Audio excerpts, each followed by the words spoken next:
Tokyo, the summer of 1945 hung heavy with heat and exhaustion. 4 years, Japan had fought with unyielding pride, an empire of steel, and spirit stretched to its breaking point. Factories still hammered, generals still spoke of honor. But behind the closed doors of the imperial palace, the silence of defeat had already settled. They had watched Germany fall. They had seen their navy vanish beneath American carrier strikes. Yet, even as cities turned to ash, the High Command clung to a single belief that somehow, through courage or divine will, Japan could still force the United States to bargain.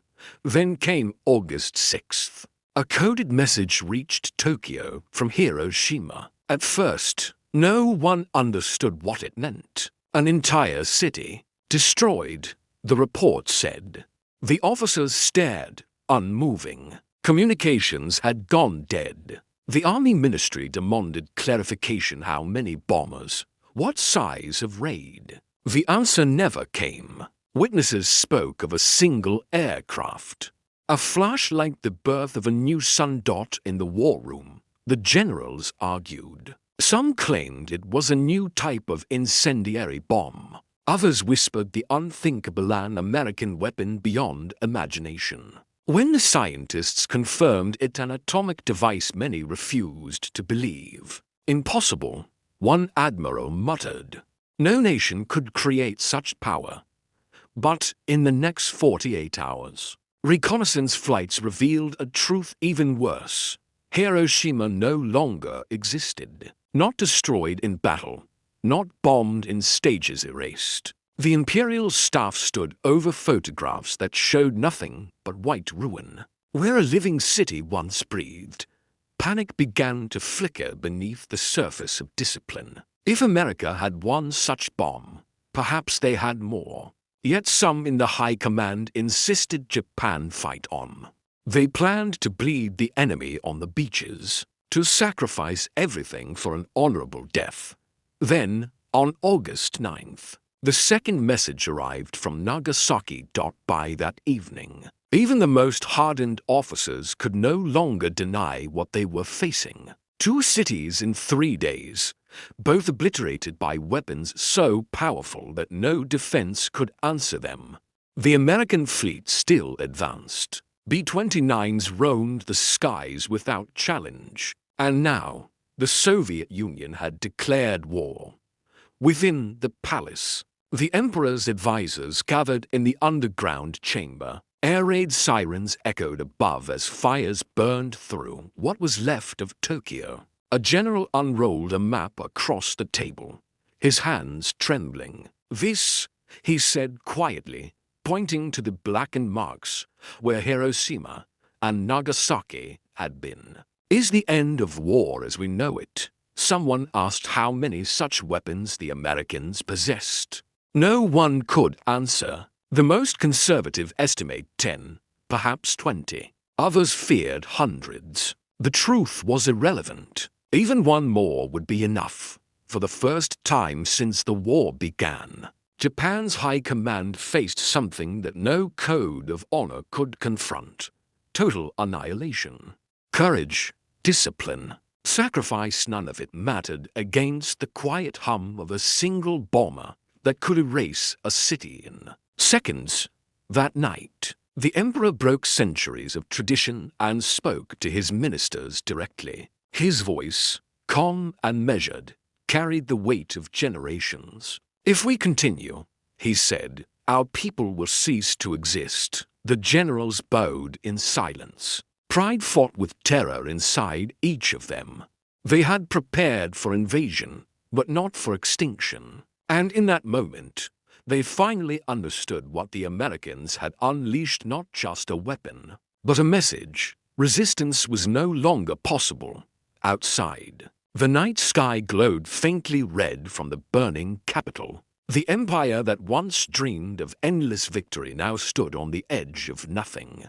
And as the dawn crept over Tokyo, the High Command realized that the war they had built their lives upon had already ended. They just hadn't accepted it yet. The palace was quiet that morning. Outside, the air smelled of smoke and ash carried from the ruins of the capital. Japan's cities were dying one by one, and in the stillness beneath the imperial compound, the men who had built an empire tried to understand how it had all come apart. No one dared to speak loudly. The ministers sat around the long table, uniforms pressed but faces hollow from sleepless nights. Every eye turned toward the emperor's empty chair. They knew the next words spoken in that room would decide the fate of millions.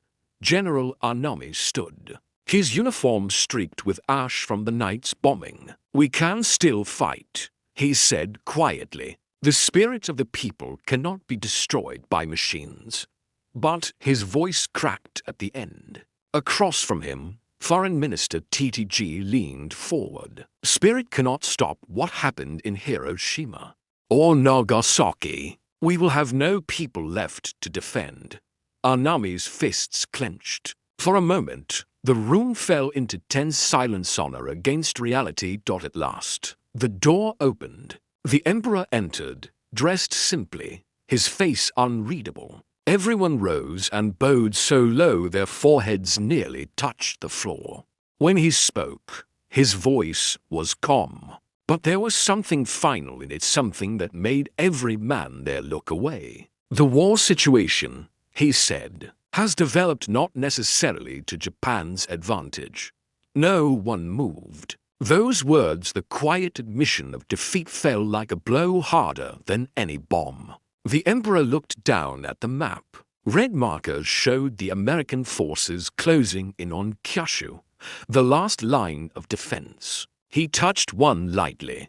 "If we continue, there will be nothing left but ashes." Outside, air raid sirens began again. The sound rolled through the halls like thunder. A young officer burst in, whispering to his superior. Another formation of American bombers was approaching from the south. They all knew what that meant. For a moment, the emperor turned toward the window. The pale morning light fell across his face. "Tell them," he said softly, "to prepare a recording." That night, a group of engineers was brought into the palace, deep underground, using an old phonograph machine. They began recording the emperor's message to the people. His voice, calm and distant, spoke of endurance, of suffering, and of the need to endure the unendurable. Above ground, a different battle began.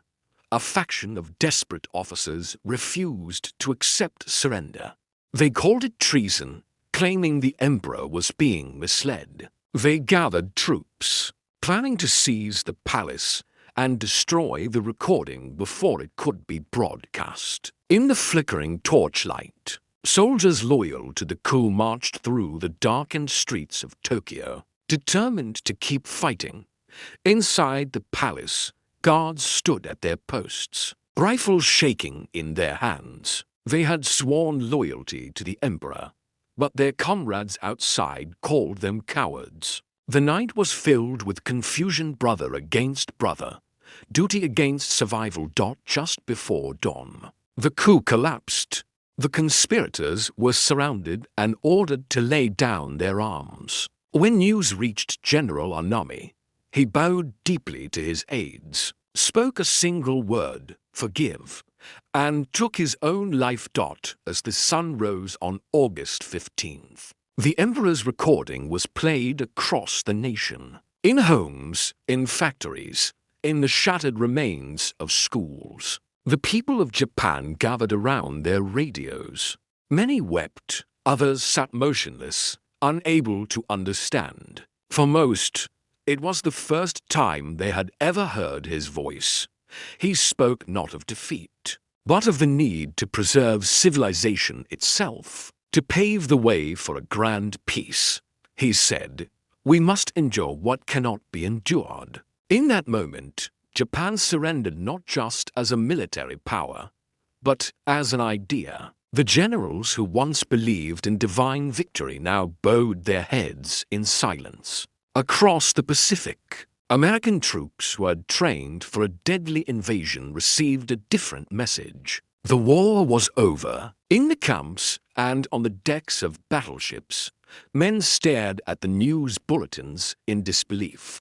There would be no final assault, no last stand. The weapon they had unleashed had ended the largest war in human history. In Tokyo, the High Command gathered one final time. The Emperor entered once more, his steps echoing across the marble floor. The room that had once decided the fate of nations now held only exhausted men. "Our path," he said quietly, "has ended in ruins." None of them argued. None of them saluted. They simply bowed. The war that had consumed the world was finished. The morning after the surrender, Tokyo was silent. The once mighty imperial capital now stood half buried under smoke and rubble, its people walking like ghosts among the ruins. The emperor's voice still echoed in their minds, calm, sorrowful, final. In the underground headquarters, the remaining generals sat before a long table littered with reports. They read the latest intelligence from across the Pacific. American carriers anchored off the coast. Endless lines of supply ships unloading food, vehicles, fuel, and soldiers. It was an image of abundance that none of them could comprehend. General Umezu stared at the figures, his hand trembling slightly as he turned the page. "It is not just that they have won," he murmured. "It is that they could have done so at any moment they wished." Foreign Minister TTG nodded quietly. "We were never fighting a war we could win. We were fighting a war we could not even understand." The numbers told the story more brutally than words could. America had built thousands of aircraft while Japan struggled to replace even a handful. Factories that Japan's bombers had tried to destroy had already produced more planes than Japan could ever hope to field. Admiral Toyoda, once the architect of Japan's naval ambitions, leaned over the table. "We believed they were like us," he said. "Limited, bound by resources, by fatigue, by fear. But they are not like us. They are something else entirely." For years, Japanese doctrine had been built on the idea that spirit outweighed steel, that devotion could match production, that courage could substitute for fuel and machinery. But Hiroshima had erased that illusion. A single bomb had undone an entire philosophy. In the days that followed, American forces began their occupation. Columns of trucks rolled down streets still lined with burned-out trams and shattered walls. Their soldiers carried food, medical supplies, and radios that transmitted music and orders in the same breath. To the Japanese officers who watched, it was like witnessing another world one where war had been waged with precision, not desperation. Colonel Soto, the same intelligence officer who had once calculated American output, wrote in his report, "We imagined the Americans exhausted, their people weary of war. Yet their factories never slept, their ships never stopped. They fought us while feeding the world." It was not war to them, it was production, efficiency, and science united into one purpose. The emperor received daily briefings from occupation officials. He listened in silence as translators described the true scale of the Manhattan Project, the hidden cities, the laboratories, the men and women who had built the impossible. When he finally spoke, his words were simple. "We were not defeated by a nation," he said, "but by an age of science we had refused to enter." American officers, polite but unyielding, began reorganizing every structure of government. The warlords who had led Japan into catastrophe now signed papers disbanding their own armies. Some bowed in shame. Others wept quietly as they surrendered their swords. In the evenings, as the sun set over the ruined skyline, the surviving officers would gather in silence. The sound of foreign aircraft echoed above them, not in threat, but as a reminder, an endless hum of engines that symbolized the power they had underestimated. Admiral Toyoda, once among the most respected naval leaders, recorded in his diary, "They fought across 2 oceans, built fleets faster than we could count, and yet they never seemed to struggle. They waged total war as though it were an industry. We waged it as a prayer." Everywhere they looked, evidence of that difference appeared. American field hospitals operated with technology Japanese doctors had never seen. Trucks carried fresh food hundreds of miles without delay. Even the soldiers' boots and uniforms seemed part of an empire of logistics. General Anami was gone, but his words remained.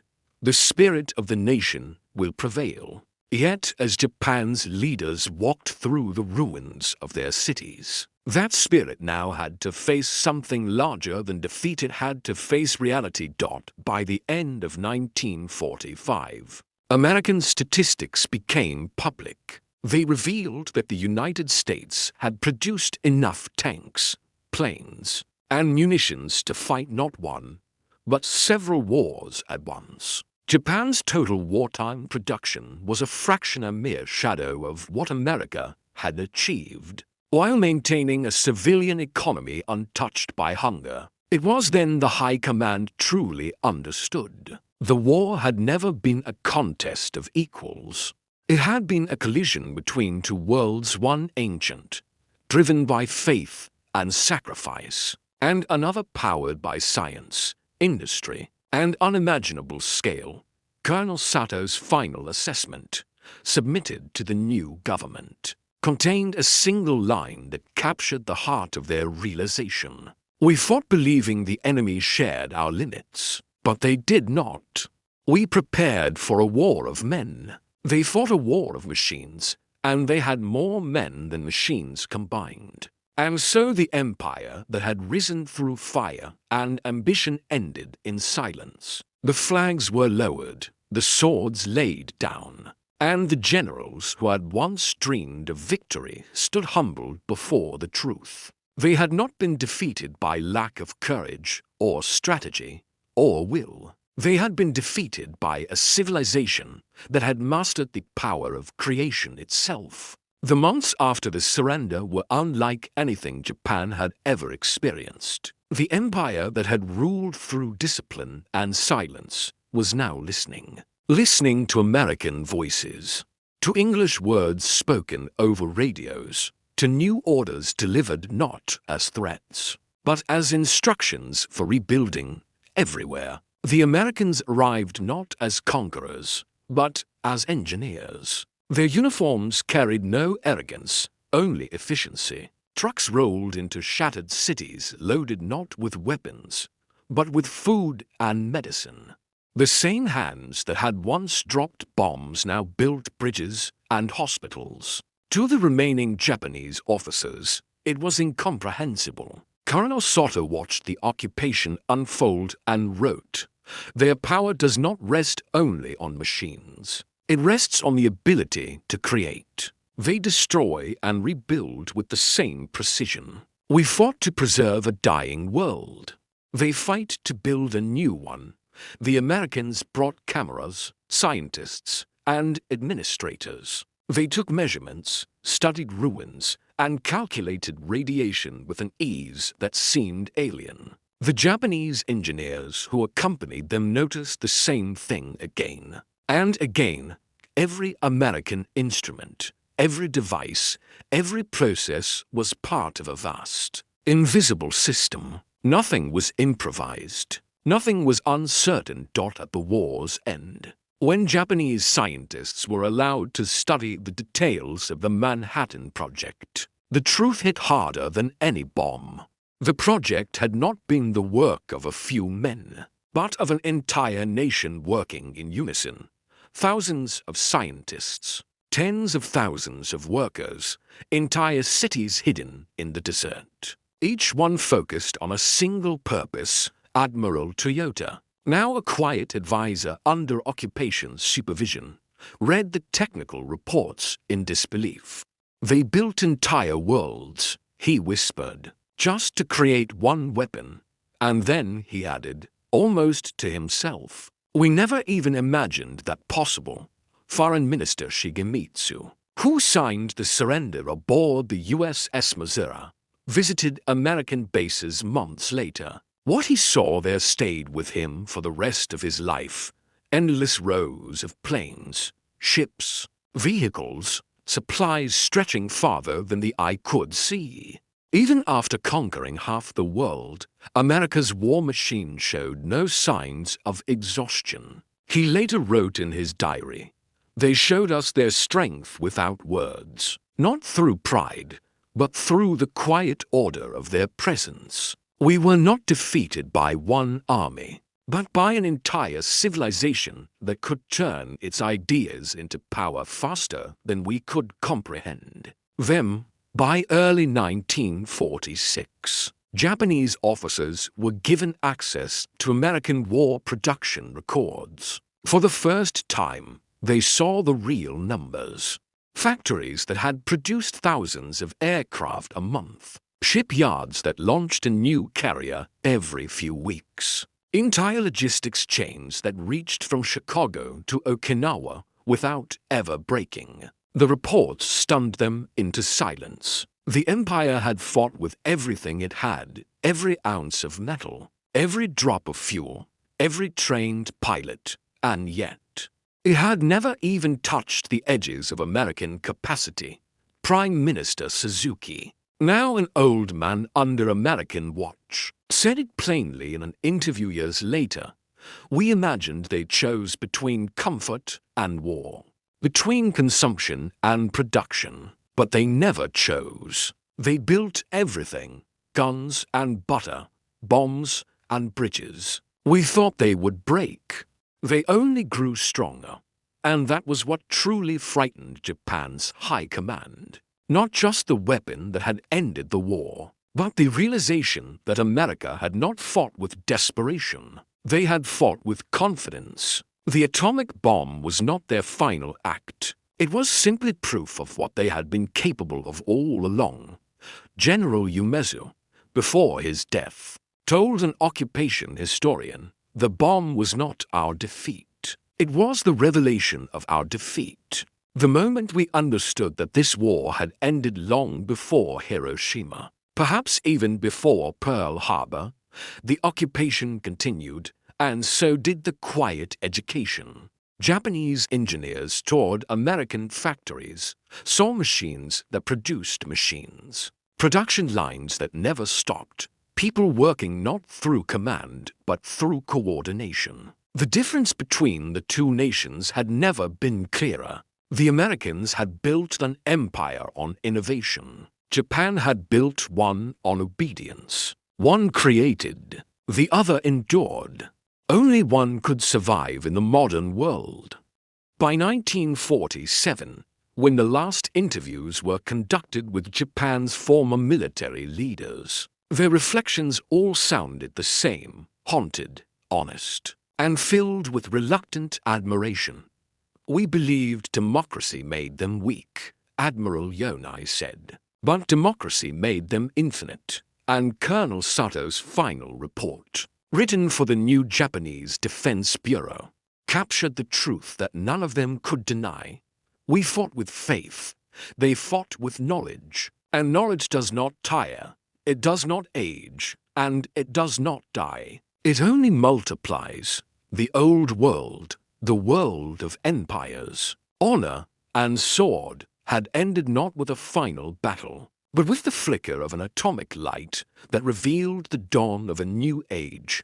On September 2, 1945, aboard the USS Missouri, when the Japanese delegates looked up from the surrender document, they saw the faces of the men who had built that new world, calm, disciplined, and utterly certain. Behind them, a sky full of aircraft stretched across the horizon, blocking the sun. It was not a threat. It was a statement that the age of industrial war was over, and that America, more than any other nation, had already stepped into what came next, because for all the bravery, sacrifice, and spirit the Japanese had given, the truth was simple and devastating. Courage alone could not defeat creation, and faith could not match science.